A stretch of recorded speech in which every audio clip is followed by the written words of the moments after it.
Hello and welcome to another edition of the program.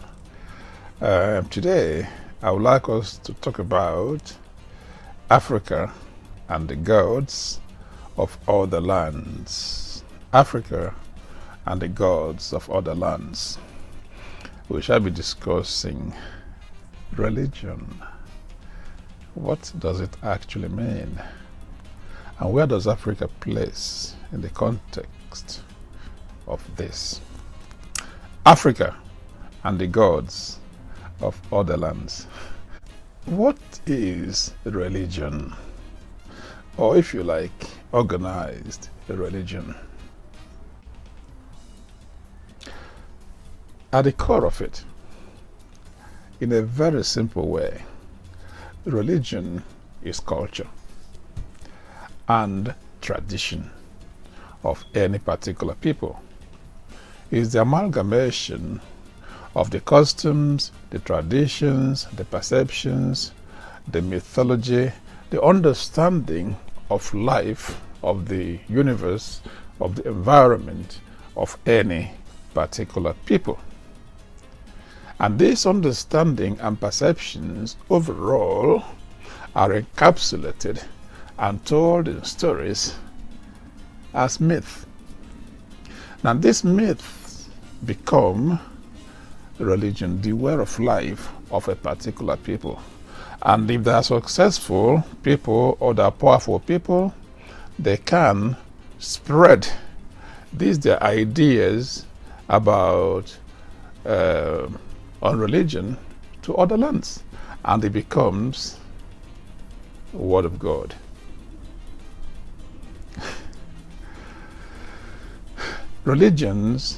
Different religions have different ideas, different understandings of God, of divinity. And these understandings and ideas are based on their culture, their traditions, their environment, their way of life, and their experience as a people. Anyone that tells you that God, the maker of the universe, tells them this or told them that to do this and that is lying. God did, well, maybe not lying, but God did not tell anyone anything about worship. Worship is simply ways different peoples attempt to reach out to what they understand is God. That is why in Judaism we have an encapsulation of the culture, of traditions, of perceptions, and way of life of ancient Hebrews, which of course were influenced by the perceptions, way of lives, and understanding of other peoples around them. Christianity that we have today is an encapsulation of the culture, of the traditions, perceptions, and understandings and mythology of ancient Europeans, especially those of the Greco-Roman axis. By that I mean ancient Greece and ancient Rome. And this became transmitted eventually as Christianity. It has nothing to do with the people of Hebrew or the Jews or the people of the Middle East. Islam is an embodiment of the traditions, of the customs and myths and perceptions of Arab people and people of the Middle East. That is why you see the dressing, the dress code, the appearance, and the attitude towards women and things like that, towards education. All these are a manifestation of the culture and way of life of the people of Arabia. and the people of the Middle East. Hinduism is an embodiment of the traditions and customs, perceptions, myths, and understanding, way of life and history of the people of India. Hindu is Indian. Buddhism is an embodiment of the traditions and understanding of the peoples around India, around Nepal, and other Southeast Asian peoples. That is their understanding of the universe. Confucianism, you find among the Chinese, is a reflection of Chinese culture, of ancestry of China, the history of people of China, their experiences and stuff like that. And so is Taoism a reflection of the understandings and perception and culture and stuff like that of the people of China. In Japan, we have Shintoism. Shinto is indigenous Japanese religion, Shintoism. You get my drift. Go back as much as you can in history. All places, they have their own perception and understanding of divinity, of deities, of cultures, of religion. That is why the gods of different religions look like the people who propagate or who originated that religion. If you look at the Hebrew God and Hebrew prophets, they look like Hebrews, Jewish people.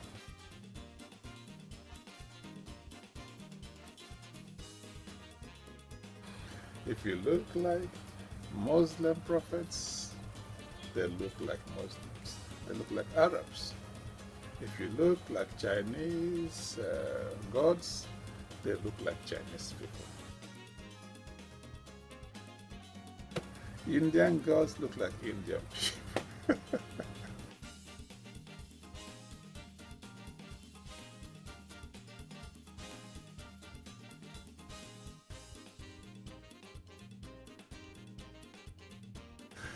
European gods look like Europeans. And that is why Jesus looked like European. A Japanese god looks Japanese. African gods should look like Africans. That is the point. Because it is people that make gods in their own image.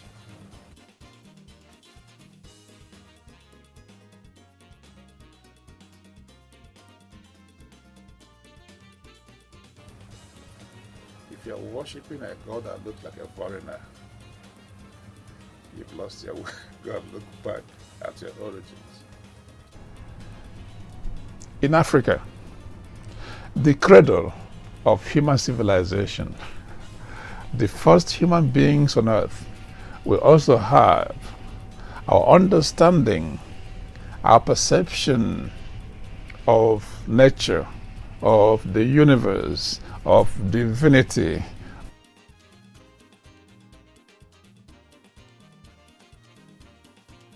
of deities. And we had our own ways of life, our own religions before the invasion of Europeans and Arabs.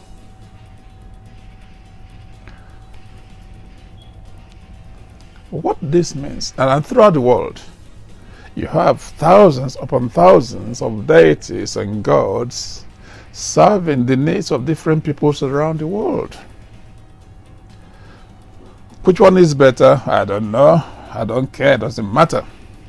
What matters is that people have understandings peculiar to them about these things that serves them or that served them. And this is consistent with their understanding, with their experience, with their environment. And nobody can tell them or can tell you that theirs is better or superior to yours. No one has seen God. God doesn't talk to people. If they tell them God said this, God said that, don't believe them. God didn't tell them nothing. And that is why you find that the messages allegedly coming from God differs from culture to culture, from tradition to tradition. In some cultures, God says to them, don't eat fish without scales. In other places, God says, eat fish without scales. In some places, God tells them, don't eat pork. In other places, God says, eat pork. In some places, don't eat cows. In other places, eat cows. In some places, don't eat dogs. In other places, they eat dogs. In some places, don't eat snakes. Other places, eat snakes. In some places, plant this, cultivate this, don't cultivate that. Other places, the opposite. Different messages, conflicting messages, coming supposedly from gods. And that tells you, none knows about God more than the other. Your understanding of what is divinity, of what is God, depends on your experiences, your customs, your traditions. In some places, the God said women must cover themselves from head to toe. They mustn't be seen. Other places, God didn't say that. In some places, women must not have own property. Other places, God didn't say that. In some places, women mustn't go to school. Other places, not so. In some places, they say women must not lead men in churches or in services. They must be subservient to the men. Other places, not so. You get it? So, which God is speaking to who? Religion is culture and tradition. Now, today, most Africans have abandoned the culture, the tradition, the way of life of their ancestors. We are now almost entirely Christian or Muslim. About 95% of Africans are Christian or Muslim. Put differently, 95% of Africans are practicing the traditions, the culture, and way of life of Europeans and Arabs in the name of Christianity and Islam. That's the fact. The Jehovah we worship in Africa as Christians is the exclusive deity. Is the deity of the Jewish people, of ancient Hebrews. His name was called Yahweh, to whom the Jews of all nations in the world belong.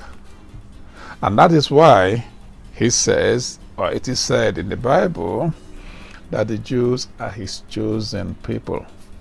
In my previous video, why Jehovah is not the God of Africa or of the world, I explained that, from the Bible of course, that the Jews believe and accept that the God of the universe gave them Yahweh as their own God, and Yahweh sees them as his own people. apart from other people. And that is why the Bible is insistent over and over and over and over again to the Jews, you mustn't worship any other God except me. You mustn't worship the gods of other lands around you. You mustn't worship the gods of Canaan, because they understood that other nations have their own gods. You mustn't worship the gods of Egypt. I, Yahweh, brought you out of Egypt. You are mine. You must worship only me. It is very, very, very clear in the Bible that this Yahweh, the one we call Jehovah today in Africa, is God only of the Jews. The Jews never pretend that this Yahweh is for everybody.